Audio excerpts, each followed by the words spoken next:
পদ্ধতিতে, আর সেই পদ্ধতি হচ্ছে পিআর পদ্ধতি। আপনারা কি পিআর পদ্ধতিতে ইলেকশন চান? প্রিয় ভাইরা আমার, আমরা সরকারকে বলতে চাই, ইতিমধ্যেই প্রমাণিত হয়েছে দেশের 70 থেকে 71% জনগণ পিআর পদ্ধতিতে ইলেকশন চায়। আমাদের তৃতীয় দাবি হচ্ছে লেভেল প্লেইং ফিল্ড তৈরি করতে হবে। আমরা দেখতে পাচ্ছি দেশের বর্তমান বিদ্যমান প্রশাসন একটি দলের দিকে ঝুঁকে পড়েছে।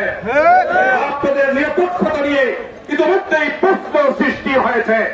তাই আমরা সরকারকে বলবো, অনতিবিলম্বে সকল রাজনৈতিক দলের জন্য, ছোট দল হোক বড় দল হোক, সকল দলের জন্য লেভেল প্লেইং ফিল্ড তৈরি করে নির্বাচন দিতে হবে। এদেশের মানুষ কেন্দ্র দখলের নির্বাচন চায় না। এদেশের মানুষ ভোট দখলের নির্বাচন চায় না। এদেশের মানুষ গুন্ডা নির্বাচন চায় না। অতএব সকল দলের জন্য সমান সুযোগ সৃষ্টি করে লেভেল প্লেইং ফিল্ড তৈরি করে আগামী নির্বাচনের আয়োজন করতে হবে। না হয় আমরা রাজপথে নেমেছি, রাজপথেই থাকবো। আমাদের চতুর্থ দাবি,